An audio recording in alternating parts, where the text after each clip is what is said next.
A courier shoved an envelope against the rear passenger window and did not wait for me to answer. Shame tightened my throat the moment I saw the looping teenage handwriting on the front. I grabbed the envelope with wet fingers and tore the string. The letter smelled faintly of rain and pencil erasures. The problem sat clear inside those first lines. Someone had sent me back a voice I had promised never to hear again. I still wore my coat from the drive, the cashmere around my neck damp from the rain. My hands trembled in a way that felt like a secret being exposed. Shame pushed me to tuck the paper back into my palm and look away, but curiosity pulled me open. I read the first sentence aloud to test it against the car glass.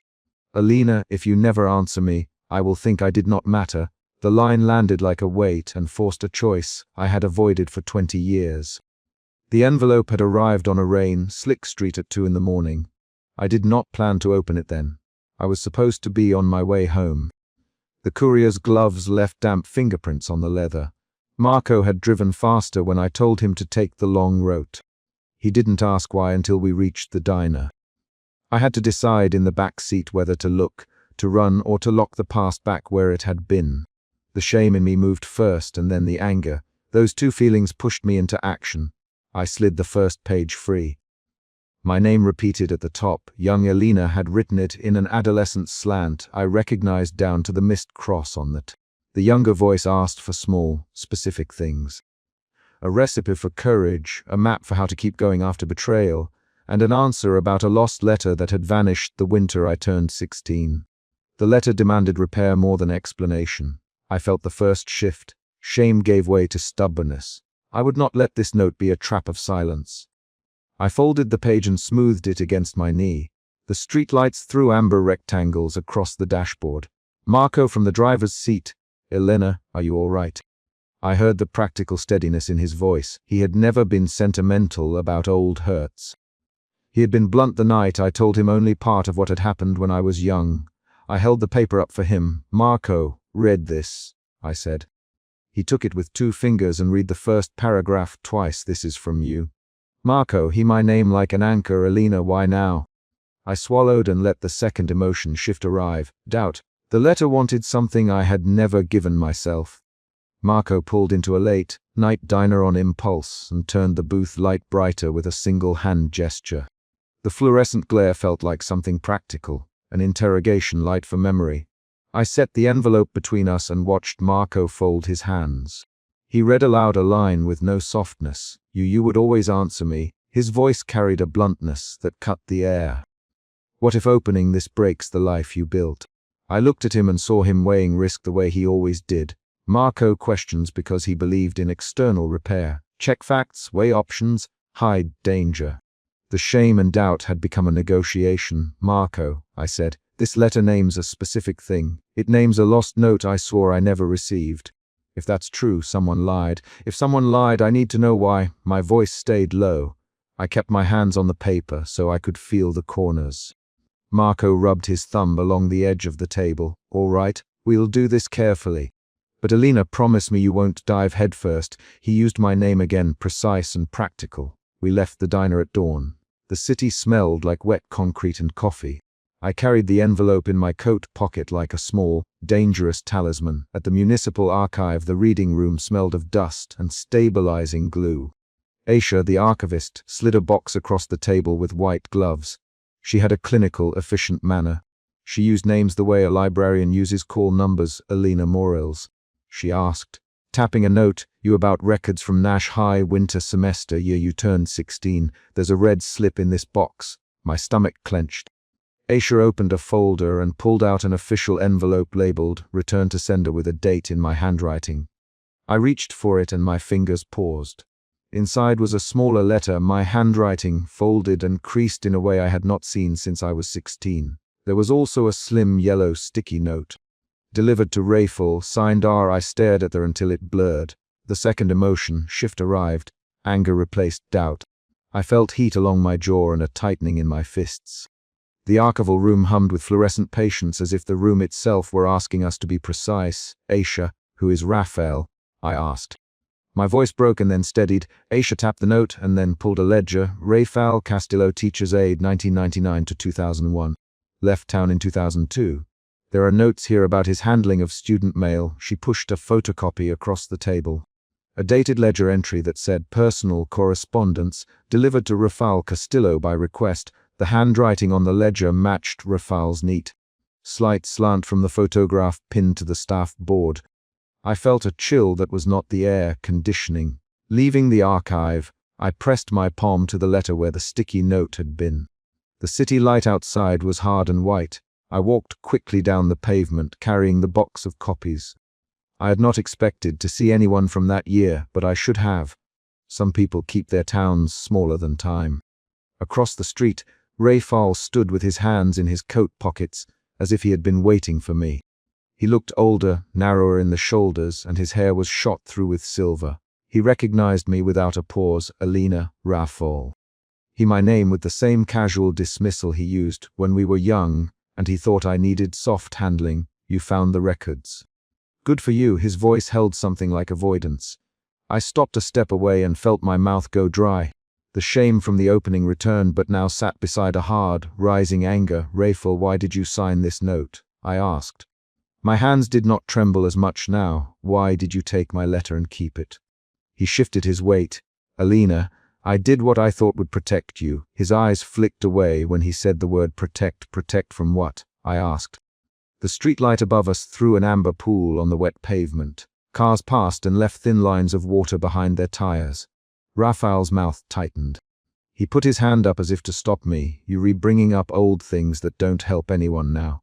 Why reopen this? His dismissal carried a memory of the town deciding that adults would speak for children. I said his name, deliberately. Rafael, answer me. Did you ever give my letter to the person it was meant for? He did not answer at first. His silence lasted like an accusation. Then he said, no. I did not give it to him. I gave it to someone I trusted would handle it differently. His voice faltered. For a moment I heard no cars. I heard only the tapping of a distant awning. The thing Rafael admitted changed the shape of the event. If he had withheld my letter, he had also moved my ability to ask for help into other hands. That felt like betrayal.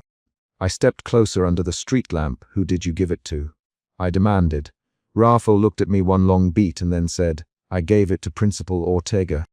He would take care of it. The name landed like a disclosure. The revelation snapped something open. I remembered the principal's office with its heavy blinds, Principal Ortega's low voice, and the day he closed the door behind him when he said, we will handle this like adults. I felt bile rise and then a quieter, colder resolve. So someone decided for me. I said they decided whether my words mattered.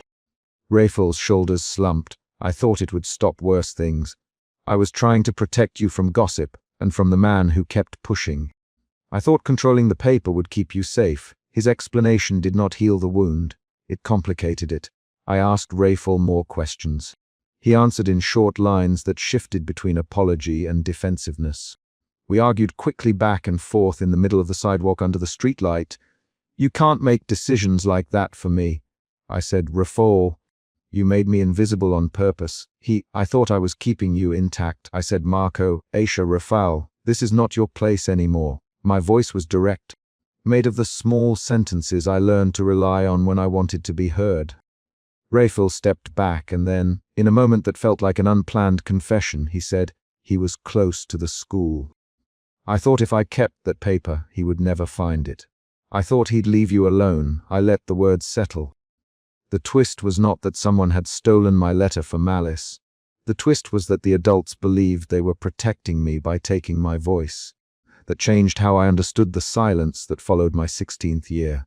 I felt an unexpected shift toward clarity and an odd, softening pity. The anger thinned into a precise H. I left Rafael under the streetlight. My chest felt raw with the movement of all the emotions. Shame, doubt, anger, and then a kind of focusing clarity. I went back to the car and sat in the back seat with the envelope open across my knees. The city had quieted into that late hour between night and morning. I read the letter through to the final line. Young Alina had not asked for blame. She had asked for counsel. She had written, if you ever read this, tell me what to do when the people who are supposed to help do not help. The sentence landed like a small command. I spoke aloud to the younger voice on the page. You deserved someone who listened, I told her. My voice sounded raw but steady. I heard myself use my name out loud in the way Marco and Rafal had used it. Careful, anchored young Alina. I am sorry I did not answer sooner. I paused and took a breath. My shoulders dropped a fraction. I began to negotiate with that younger voice on the page. The negotiation was concrete. Do this, avoid that. Call these names, keep this in your bag, run to the library at noon if you need a witness.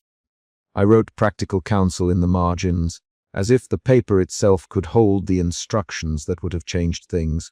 I read the letter again, this time aloud in pieces, and answered each request. When young Alina for a recipe for courage, I listed small actions. Speak to one person, keep one record, put a copy of your things somewhere safe, go to the nurse and say the words aloud. I wrote down phone numbers, names and times, specific steps that would not be rhetorical. The act of writing these specifics changed the shape of my chest. The emotion shifted again. The rawness became labor. I was repairing through work, not through speeches. My hand shook while I copied a name from the archive photocopy into the margin. Marco's number went under the list because he would be practical and present. Aisha's research note was tucked behind the list. I wrote Rafal's admission as a line I could use to hold other people accountable. As I wrote, I felt shame unspooling into a responsible task. I was no longer only the one who had been failed. I was a person making choices for the one who had been 12 and frightened. Dawn came thin and gray. I folded my reply into the same worn journal I always carried and slipped the original young letter into the back pocket of my coat. I drove to the small park the letter had pictured in its final sentences. The bench under the single street lamp was exactly where I remembered, paint flaking at the edges. I sat for a moment and pressed the envelope into my palm. The final event of this chapter had to be concrete. I left the folded reply on the bench and set the original where the younger voice could find it, spread on the bench like an offering. I pressed my hand flat over both letters, as if to seal them with a promise. Then I stood, buttoned my coat, and walked away with steps that measured distance. The last thing I did before I reached the path was write a line in my notebook. Write back tomorrow, Alina. Tell her what to do next. The sentence anchored me and turned the private memory into a plan. I did not look back. Emotion root, shame, emotion shifts. Shame, stubbornness, doubt, anger, clarity, practical resolve. A hand raps the car window and I flinch before I see the courier's face, Alina. He says, breath cutting through the rain. He presses a photograph and a folded envelope into my lap and says, someone's been following you. Don't keep this in the glove box. Suspicion tightens my throat. The word lands like a warning and pushes me to decide before I think. I close the car door on cold, wet air and hold the photograph with 2 fingers until the paper softens beneath my skin. The photograph is small and damp along one edge. The handwriting on the envelope slants the same way my own did at 16, a looping, urgent script I remember from the letter I never sent. That memory sits in my chest and directs my first move. I slide into the rear seat and lock the door. I don't let the courier see me undress my reaction. Who gave this to you? I ask no time. He says, Theo. Said to get it to you fast. He taps a folder on his knees. They saw you 2 nights ago. Stay careful. Theo's voice is thin with anxiety. He uses my name like a prayer. I make a decision without thinking. I will not put the envelope back in the glove box. I drive, hands flat on the wheel, the warm interior gathering the smell of damp paper and tea I drank earlier. Fear moves under my skin. It arrives as a sharpened awareness of doors, a counting of steps as I cross the dark pavement. Fear forces me to choose a route. The archive. If this letter ties to the stamped envelope I found in the municipal records last week, I need to see the return address again. I need to know who wrote to me and why someone would watch me for it. I park beneath the flickering light outside the municipal archive and carry the envelope in my palm like a live thing. The lock on the archive's back door is the kind that gives under persistence, and Mara, the clerk who always smells of boiled coffee and old paper, opens the reading room without surprise. You again, she says, folding a handkerchief around a stack of microfilm. You here late for trouble. Mara, I say, I need the file stamped from August 1998. The return address line. Do you have it? The word need tastes practical, not dramatic. I use it like a tool. You know the code for night pull. Mara asks. She keys in my name the way someone who remembers a face in a long line of faces remembers a detail. Her fingers leave oily marks on the envelope she hands me, the municipal stamp soft and worn. The return address on that stamped envelope is a street name I have not seen in 20 years. Seeing it sharpens the suspicion into doubt. Was my shame the whole story, or was there someone who used my handwriting to protect themselves? I think of the unsent letter I carried at midnight of teenage scrawl and pencil erasures. The doubt moves through me and changes my posture. I sit straighter at the archive reading table and lay both envelopes side by side. I read aloud a line from the younger handwriting, watching Daniel approach the long table with a quick step. I didn't expect him here. Daniel's coat is dusted with drizzle and his breath makes small puffs. Alina, he says, put that envelope down. Don't take it anywhere. His voice is low, but steadier than I remember. The sight of him tightens my hands again. He has the old habit of acting before thinking. Daniel, I answer, put your hands off my things. I say it because I don't want him to take the envelope. He reaches anyway. His fingers hover over the paper and then close. Our hands meet the same way they once did over argument and alliance. No. I tell him, Daniel, listen. Read this with me. The decision to read aloud is sudden and driven by suspicion. I need a witness. Someone who remembers the who of the city and the names that live in its margins. He pulls the chair and sits, jaw working. His eyes flick to the return address and then back to my face. You know what this could do, he says. People remember. People don't forget that letter because of you, Elena. They remember because someone else tied themselves to you. The words are accusation and plea at once. His pace when he speaks has more words than sentences. He speaks Daniel style, direct and clipped. I break the paper open. I read one paragraph aloud, and my voice is steady until the older lines, the confession, the apology, the plea for forgiveness, hit a detail I had misremembered. I had assumed those sentences were about a single error, mine alone. The line I read places another name in the same place as mine. A neighbor, a woman who moved away the summer I turned 17. The discovery pulls a new emotion into me. Betrayal. Betrayal changes the aim of my actions. I fold the paper and press my thumb into a corner where the ink smudged. Who knew about this besides you? Daniel asks. His eyes hold the same stubborn care he had years ago when he guarded the truth for someone else. He presses his palms to the table and looks at Mara. Mara, who pulled that file last? He asks. Mara answers with methodical patience. Last request was 2 weeks ago, but the log shows a name I didn't recognize. Theo came through the desk at 2 in the morning. He left in a hurry. Her voice drops. He seemed scared. Fear slides over my surprise. The emotion shifts again from betrayal to protective fear. I picture the courier's quick hands and the rain at the curb. Theo, I repeat, he was the one who gave me this.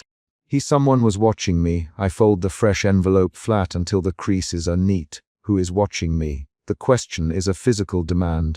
Before Mara can answer, the door to the archive lobby swings and a man steps inside, breath uneven from the cold. He blinks at the lamp over the reading table and then walks straight to us. Elena, he says. And the sound of his name is a bruise and a balm at once. You don't know what this will do. That letter can hurt people who are alive now. You can't send it out. Daniel's hand reaches for the envelope again. Daniel, I say, and the single name is meant to steady him. I push my palm flat over the paper. Who hurt them? Who would be hurt by the truth? The line between me and the past narrows. Anger rises because I had carried shame alone when the evidence suggests there was shared hiding. Anger moves my voice into firmer territory. Daniel, who else knew?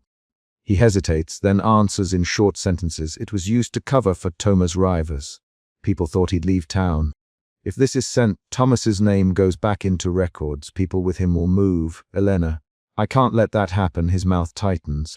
The argument between us forms in quick exchanges. 3 to 5 short turns that sharpen like flint. Daniel, put your hands back. Mara says, let her read. Let her decide. She slides a paper clip across the table toward me like a small truce. You don't get to decide that. Daniel snaps. Not without thinking what happens to us. His voice is louder than before. You think the city will forgive names. You think Thomas will vanish if truth comes out. Daniel, I say again, and my voice is lower, say his name. The command catches him off guard. He exhales. Thomas Rivers, he says. The words land like a finality. The arrival at the reading table is an event, but the next event comes faster. A man steps from the shadow of a delivery corridor and blocks the exit light with a broad shoulder. He is unfamiliar and his coat is too dark for the morning. His mouth curves around a demand before he speaks. "Give me the envelope now." His tone carries thin menace. He does not introduce himself. Tension spikes. My hands shake enough that the envelope rattles. There is no time to think into words. Daniel stands between the corridor and the table. "Who are you?" he asks. The man's reply is a question of force rather than identity. A hand at his hip and a stare that says he expects cooperation. I do something I had not planned. I fold the younger letter back into its original crease, put it inside the stamped municipal envelope, and then tuck both into the envelope the courier gave me. My fingers move with a motion of refusal and release. I stand and walk through the lobby to the street lamp. The man steps in front of the door. Daniel moves with me. "Alina, don't." Daniel begins. "Go with me, Daniel," I say, not to take it, but to watch. My voice is narrow with focus. The emotion within me has shifted from fear into resolve. I do not say the word forgiveness. Instead, I perform it with a small, decisive movement. I lift the flap of the public street mailbox and set the envelope on the lip. The shadowed man lunges. He grabs the flap and the envelope shudders in my hand. He tries to wrench it back. "You don't know what you're redoing," he says. "You think a letter complicates everything. It ends things." He fights as if the paper is a weapon and not a record. Daniel drops to one knee to keep the man from pulling away. Mara presses her palm to her mouth. The scuffle is short and messy. I drive my thumb into the stamp, then push the envelope down into the mailbox slot. The metal edge bites my palm. A small sting blooms. The shadowed man's fingers scrape the paper as it goes. He curses and steps back, chest heaving. "You gave it back to them," he says, furious and suddenly vulnerable. He looks between us, and his eyes land on my face as if seeking something that would make his anger sensible. I don't offer it. The mailbox closes on my movement. The action is concrete, not an abstract relief. The letter falls within the dark metal container and slides against painted steel. The physical sound of it hitting the bottom is a small, clear noise. The man backs away and vanishes into drizzle. Mara stands under the lamp and breathes out like someone who has held a cup of hot tea too long. Daniel straightens and wipes his palms on his coat. He stares at me without speaking for a long beat. "Why would you send it?" he asks finally. His rhythm of speech has the quick edges that show he is trying to process both the act and its consequences. "Because I stopped hiding," I say. My hands are wet from the rain and the paper. I feel the H of the scrape on my palm. "Because I will not carry someone else's secret for them whenever it suits them." That sentence is concrete. It shows the choice rather than framing it as a moral transformation. Daniel's face changes. I can read a dozen small motions in him. "Jaw, eyes, fingers." "Alina," he says, slower now. "You know what this might bring. It could force Thomas back into a reckoning. People you don't know could be hurt." His voice shows worry for others, not just anger at me. The emotion in me moves again, from resolve toward a variant of clarity. Clarity is not an empty phrase here. I look at the mailbox and the rain on the street.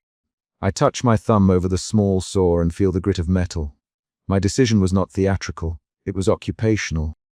I did what I had to do to remove the smell of concealment from my hands. We walk back toward the archive door in a quiet line. Mara locks up the reading room with hands that smell like paper and coffee. Theo lingers at the periphery, watching me with a caution that feels like apology. "Theo," I say, "why were you at my car? Who sent you?" He folds his hands like someone expecting a reprimand. "Whoever gets that letter to you," Theo answers. "I didn't know who. I only know someone paid me extra for the run and told me not to ask.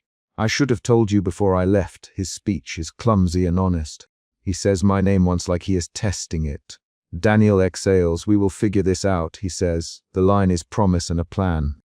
He looks at Mara and then at me. "You need a place to stay tonight?" he asks. The move is practical, an attempt to take responsibility for the immediate danger. His sentences come in the short bursts he favors. "I decline. I have my own place, Daniel. I can handle tonight." My voice is neutral. It keeps the offer short because refusing him is also a way of setting a boundary he hasn't always respected. The exchange reveals both of us. His instinct to shield, mine to refuse shelter that feels like control. We stand in the spill of orange light and watch a delivery truck pass.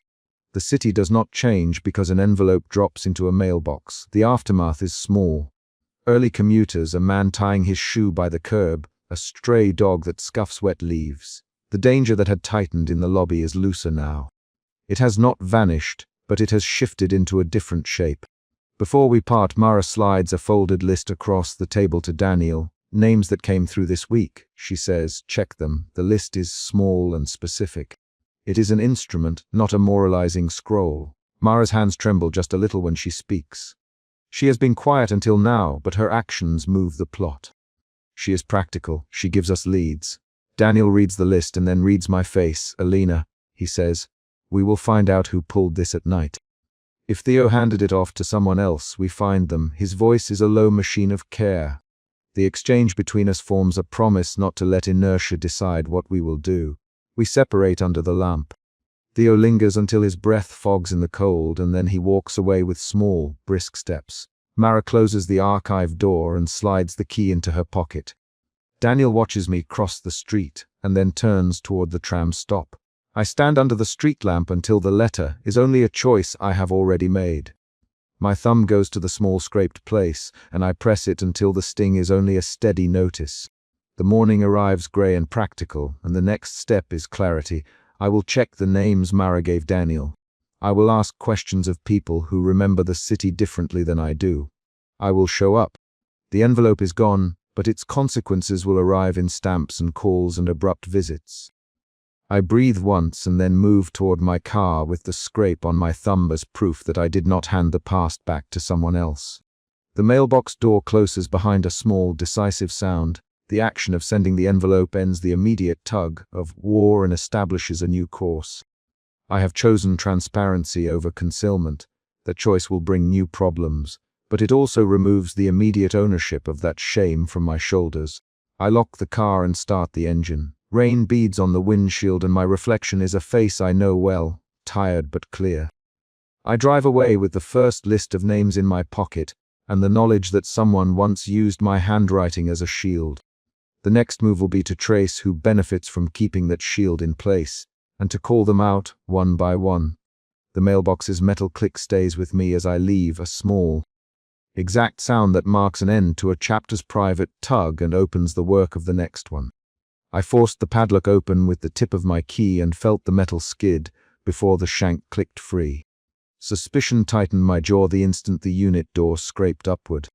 Inside the fluorescent square, a single envelope lay on a cardboard box, and a Polaroid leaned against it, its emulsion still damp along one edge. Rawl, the attendant, hovered in the corridor and said, "You found it?" before I could lift the photograph. That sentence carried a warning I already knew from the courier at the car last week. He had shoved an envelope against my rear passenger window and walked away without waiting. Suspicion pushed me toward the box. I set my journal on top of the cardboard and pulled the envelope free with fingers that did not stop trembling. The Polaroid slid in my hand. Young Alina standing at a pier, hair wet, half of a man's cropped hand behind her shoulder. The photo smelled faintly of rain and cheap film developer. I let the picture lie on my palm and turned to Rawl. "Who left this?" I asked. My voice tried steadiness and failed. Rawl rubbed his thumb along the seam of his jacket and said, A courier paid for a specific box, said don't keep it in the glove box. He left a note. His eyes searched my face for reaction. The courier at my car, I began, and the line between that night and this corridor snapped taut. I pictured his breath fogging the rain, the looping teenage handwriting I had seen through glass. The memory dropped into my chest the way a stone drops into cold water. Immediate, making everything around it ring. Suspicion became anger, a sharp, practical anger that made me want names. Rawl handed me a folded square of paper. The courier's handwriting instructed Rawl to remove nothing else and to tell me that an outsider had paid to retrieve the box. Rawl, someone is watching your past. Keep that in mind, Alina. He might name the way a man says the word danger. I uncurled the note of the pen I keep clipped to my journal. The single line read, "Someone is assembling proof. Do not hide this." The handwriting matched the scrawl that once pressed an envelope into my lap and told me someone had been following me. The corridor lights buzzed. My throat went dry. A man stepped out from the darker hall where the storage units end and the maintenance room begins. Thomas. He planted his boots and looked at the Polaroid in my hand with something like accusation on his face. "Elena," he said, "not as a greeting, you left him. You left him to go." His words landed like an accusation thrown across a room. Anger sharpened. Then another shift arrived. Doubt. Thomas's voice carried a memory I had not spoken aloud. I gripped the photo until the film softened against my skin. "Thomas, what are you doing here?" I asked. I needed names and he offered only a claim. "You can't say that." Thomas stepped closer until the fluorescent light hit the scar along his jaw. "You packed the letter and you left town. People disappeared after that. Do you know that? Do you care?" His sentences came quick, each one pushing me back toward a decision I had been trying to keep buried.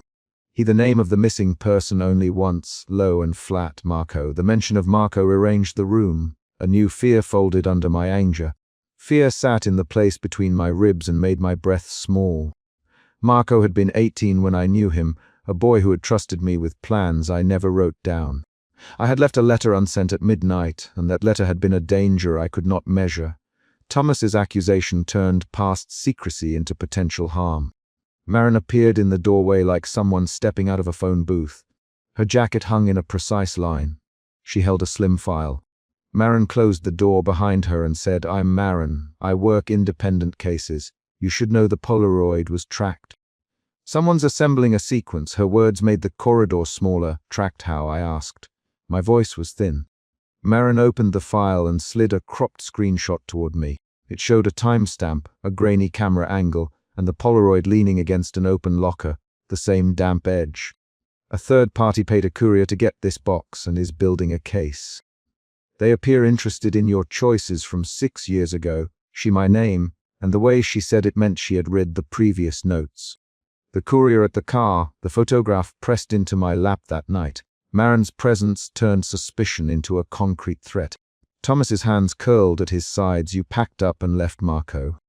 You wrote something and didn't send it." He stepped forward and then back, as if measuring whether he could touch the old wound. He spoke fast now, pushing words until they cut a line through what I had believed happened. "Do you know where he was the night he went missing? Do you know who waited for him?" He did not wait for answers. I answered with what I had. "I left a letter unsent. I didn't think." My sentence broke. I could not let him caricature me as careless. I told them about the envelope the courier had pushed at my window, how I ripped it open with wet fingers, how the handwriting smelled of pencil erasures and rain. I said Marco's name and felt my voice tighten. Talking made doubt shift into a steady refusal to be humiliated. Maren leaned forward and tapped the photo. "Who is the man whose hand is cropped out?" she asked. Her question rearranged the evidence again. For the first time, I saw the Polaroid as a piece of a puzzle someone else was solving. "Thomas, you know that hand. You know whose reach that is?" He did not smile. An officer's shadow crossed the office doorway. Raw had sidled back, face pale, and nodded toward the corridor. "There are surveillance stills. Someone left them on the desk. They show the Polaroid after it left this unit." Raw's voice was small but direct. He placed a small stack of black and white printouts on my journal. The photos were grainy but unmistakable. A figure pausing at the front desk. A courier moving like a person who always worked in the margins. I felt something like exposure, my private decisions suddenly available to strangers with cameras. The room contracted. My hands found the envelope again and I hesitated. This hesitation shifted my suspicion into calculation. I could hide the box, hand it over, or read the letter and change the scene by naming the truth. Reading would make private facts public. Hiding might delay damage. Giving it up would be surrender. "Thomas, Elena, if you won't answer, I'll tell them what I remember." His tone was flat. It carried a threat that had once been a promise between us. I saw his face tighten in a way I recognized from arguments when we were younger, an exhaustion mixed with anger. I met his eyes. "You can't make this mine alone, Thomas. You can't decide for Marco and me." The words were a defense. Maren flicked the corner of the file and said, "Bring it here, Elena. Let me see what the letter contains before anyone else does." Her voice carried professional calm. Thomas cut in with rapid lines. "No, you gave it away once you left. How many times do people get to walk away?" Then Thomas pushed a new memory into the air, a scene where he accused me at the train station years ago, a fought over decision that still had hard edges. There were 3 possible moves in front of me, and each one pushed the heat under my skin. Open the envelope now, hand it to Marin, or hide it and run. External events continued to arrive like interruptions in a rehearsal. Rawl, the attendant, found a note in the locker when he opened it. The courier sighed him.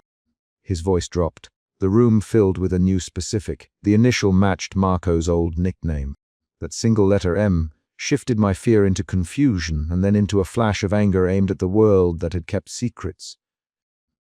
I remembered the courier at my car and the looping teenage handwriting I had torn from the envelope the night it arrived.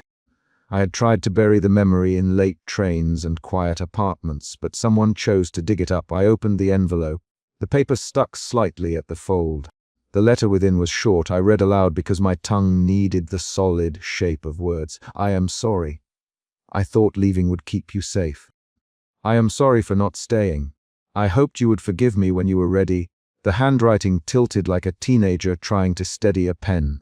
When I finished the passage, Thomas's face collapsed into something that was no longer accusation so much as grief. You wrote that. Thomas. The question was not loud, but it hit with force. His eyes flicked to mine for an answer. I swallowed, yes. I wrote it and never sent it, saying that rearranged the room again. Marin, then someone kept it, someone used it.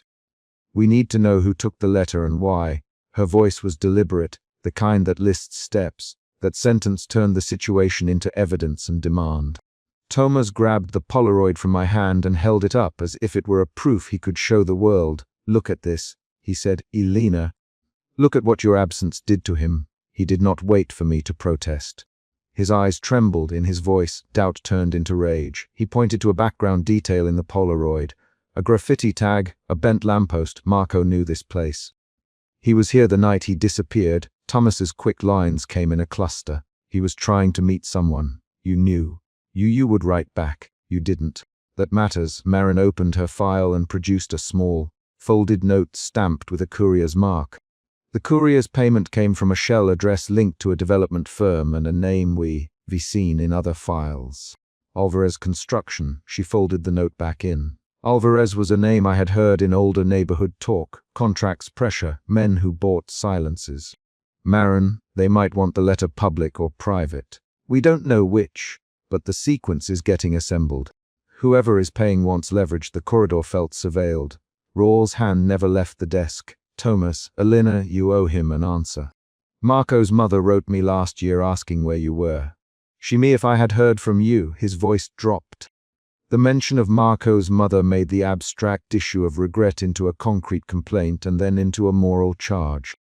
I stepped back and pressed my shoulder against the cool metal of the locker door. The beating in my ears felt big enough to hear. The emotion shifted. Suspicion became fear. Fear turned into resolve. I had choices, all risky. I could let Marin take the letter and follow procedure. I could hide it, or I could write back. Alone for a moment, I squared my shoulders and took out my worn leather journal.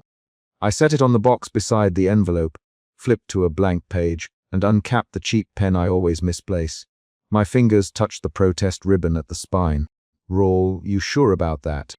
I looked at him and nodded. I'll answer him directly. I said I'll write back to the girl I once was. My voice had a new firmness.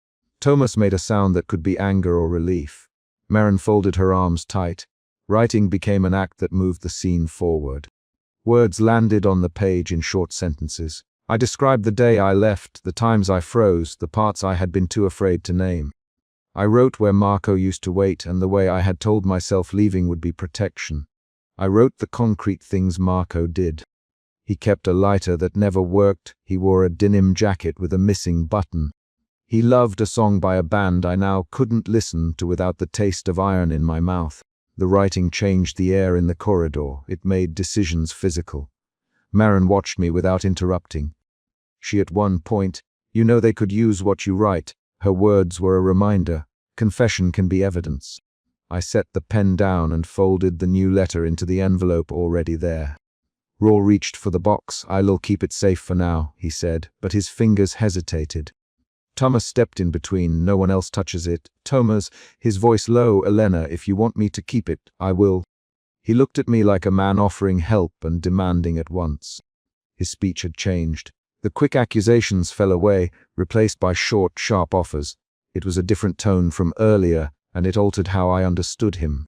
Marin interjected with brisk, professional lines. I'll make copies, I'll document the chain. If Alvarez is involved, legal steps matter. Elena, you should decide who knows the contents. Her suggestions pressed me toward formal choices.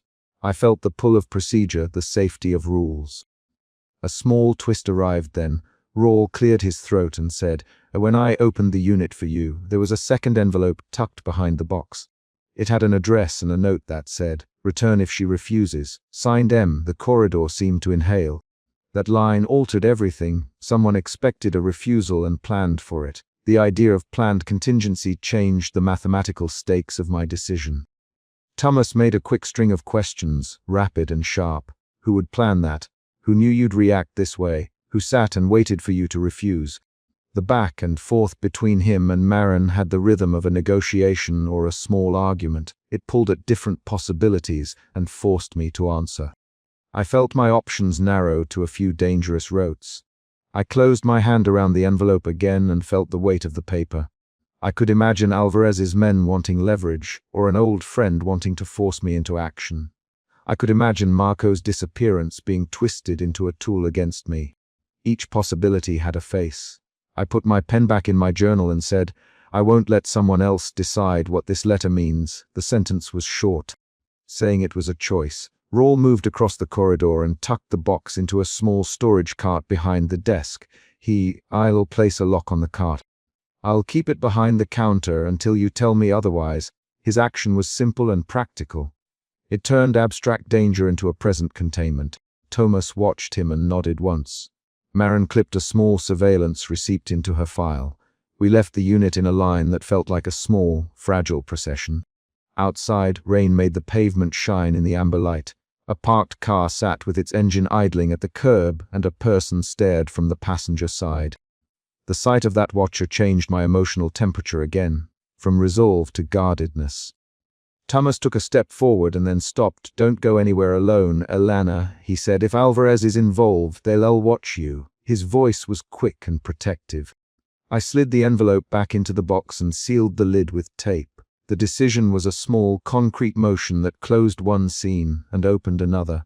Rawl pushed the cart into a small storage closet behind the desk and locked it. He handed me a receipt. If you want it later, bring this. If not, tell us who should have it. His manner was quiet.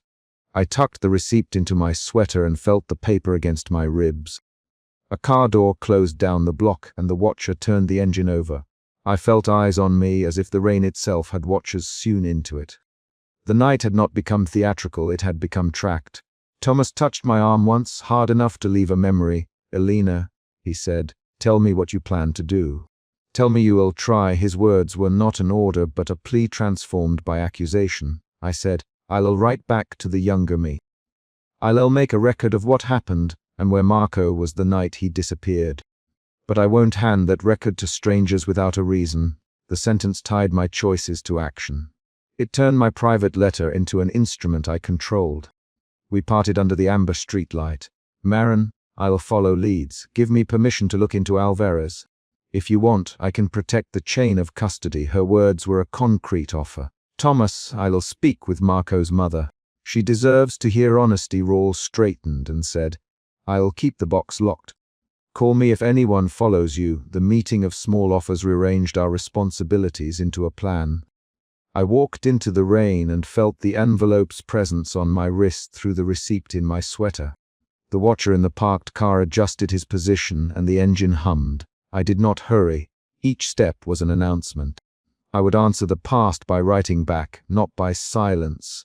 That decision changed how I would move forward. It made the next scenes clearer. At the curb, Thomas lingered and then called my name. Elena, he waited until I looked back. When you write, say where we can find him. Say the shops he liked, the Piers lamp you mentioned, the lighter he kept, the denim button missing on his jacket. His voice was almost a list. He gave details I had been afraid to speak. I nodded. I crossed the street and the rain drew a line down the side of my face. A car pulled away slowly, its taillights dimming into downtown. The envelope and the receipt were small things, but they had changed what I could do. I decided then that the next step would be clear. I would return to the desk tomorrow with a copy of the letter. I would ask Marin for copies of the surveillance, and I would tell Marco's mother, in person, where I last saw him. It was not absolution, it was action. Under the street lamp, I folded my shoulders against the rain and kept walking. The parking lot's wet lights threw a bright rectangle onto the pavement. The watch in the parked car watched me step into the night and, finally, drove away. I kept my grip loose on the receipt, and the knowledge the box sat locked behind Rawls' desk, waiting for the next move. That concrete fact, a locked box, a receipt, and a plan closed the chapter of this evening. I would answer the past with a letter, and the letter would be a record, not a secret. He slammed a damp Polaroid onto my table and left without a word. Shame pinned me to the vinyl seat, the kind of shame that makes my hands go cold and my throat hold a shape it will not name. I shoved the photograph under my palm and saw, in amber light, the corrugated metal door of the storage unit with my own handwritten number on a strip of masking tape. The photograph was wet along one corner. Someone had pressed it to something that dripped. A short note folded behind the image read, "Act before midnight or it goes public." Suspicion pushed me to my feet before I could think of a plan. I pushed through the cafe door with the Polaroid clutched in one hand and rain beading on my coat. Marco stood under the awning, shoulders hunched against rain, the courier jacket still damp. "Alina," he said, "you need to stop carrying that letter in your head." His voice flattened the rain around us. I could hear my pulse in my ears, and the word worry threaded into every syllable he used. Worry felt like a physical knot at the base of my neck. I tightened my chin and forced out, "Who left it?" Marco did not answer with a name. He slid the folded envelope into my palm instead and said, "Someone's been watching you. I was told to make sure you knew they had eyes on the locker." He tapped the photograph with a finger. The ridge of the emulsion left faint damp on my skin. "If you don't move, they'll all take it. If they find it, Elena, they will read it aloud where people can hear." His warning hung between us like smoke. Fear came after suspicion, a narrower animal. I could name why I was afraid. The unsent letter had my handwriting across the top, trembling looping script I had practiced and then abandoned for years. The letter contained the smallest, worst truths I had kept for myself. I closed my fingers around the envelope until the paper creased and could feel how small decisions in the past had scaled into this dangerous present. Marco watched me with a courier's quiet impatience. "You have someone to go with?" he asked. I said Anna. The name felt like a rope thrown across a current.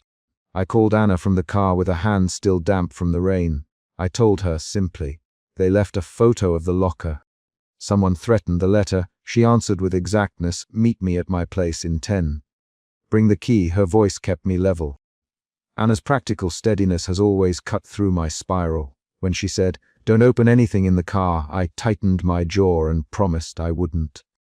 At the parked car, I slid the envelope from my pocket and opened it there, as if the motion might change what the letter would do to me. The note inside was 3 lines, precise and blunt. "We know where you hide what you hide. Move it or it will move itself into a public hand." Underneath were a few scrawled initials I didn't recognize. A figure stood under the streetlight across the road, hands in his coat, the collar turned up against the rain. He didn't move away when I looked. He only watched. I felt the knot in my neck tighten into something I could not swallow. Back in Anna's living room, we made a plan that felt like a blueprint carved on wet plaster to hold while it dried. Anna pulled out a spare key I had forgotten I had given her years ago and spread the storage unit number on the coffee table. "We go now," she said.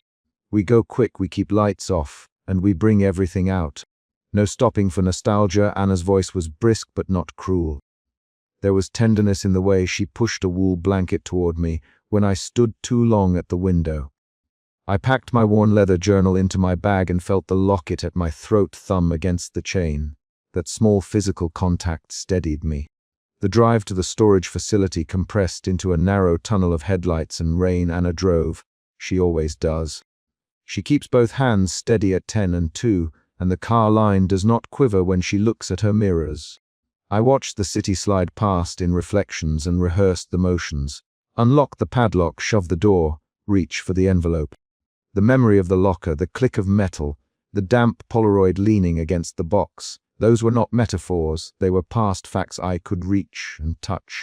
They had already happened, and they were why I was moving now. At the storage facility, the corridor lights hummed above like a tired insect. My unit door creaked open further than I expected. There was another envelope, placed conspicuously center and upright on the concrete floor. My name was not on it. I stepped forward and lifted it. The air in the unit smelled of cardboard, dust, and the faint metallic odor of someone who had been there recently. Anna, quietly. She stayed by the corridor, eyes on the doorways. A man stepped from the shadowed end of the corridor as if he had always belonged to that lightless space. He moved with the flattened stillness of someone who measured his distance from others in inches and threat. He stopped 3 paces from me and said, "You should not be here." He had a name badge folded into his coat. Javier? He looked too young to have watched anyone for long, but his hands betraying him, calloused at the thumb from keys, a small scar along the left knuckle, told a different history. My suspicion hardened into a question that cut straight. Who sent him? He did not answer immediately. Instead, he watched the envelope in my hand and took a breath that made his shoulders rise and fall in a precise rhythm. "You already know why I'm here," he said. Anna stepped forward. "Javier, tell her. Tell her now." Anna's voice shortened the space between them. Javier lowered his eyes. Then he did something that broke the shape of the night.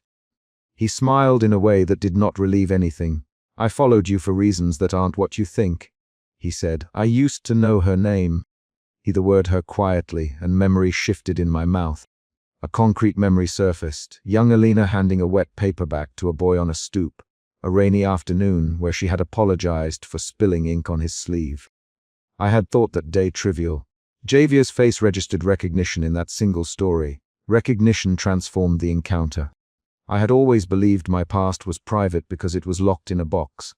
Javier's admission made it public in the smallest, most human way. He had met young Alina and had not forgotten. The revelation twisted the stakes. This was no anonymous blackmailer. This was someone who had been part of the same neighborhood, someone who had watched the same streets, someone who carried a memory that touched the person I was now. I felt anger flare in the shape of a physical response. My hands balled into fists and my breath hitched. "Why follow me?" I asked. "What do you want?" My voice did not tremble as much as I expected. The question held a blade. Javier's mouth moved slowly. "I was told to watch after the letter," he said, "not to expose it. To keep it safe until she or someone she trusts came back for it." He tapped his temple with the side of his index finger.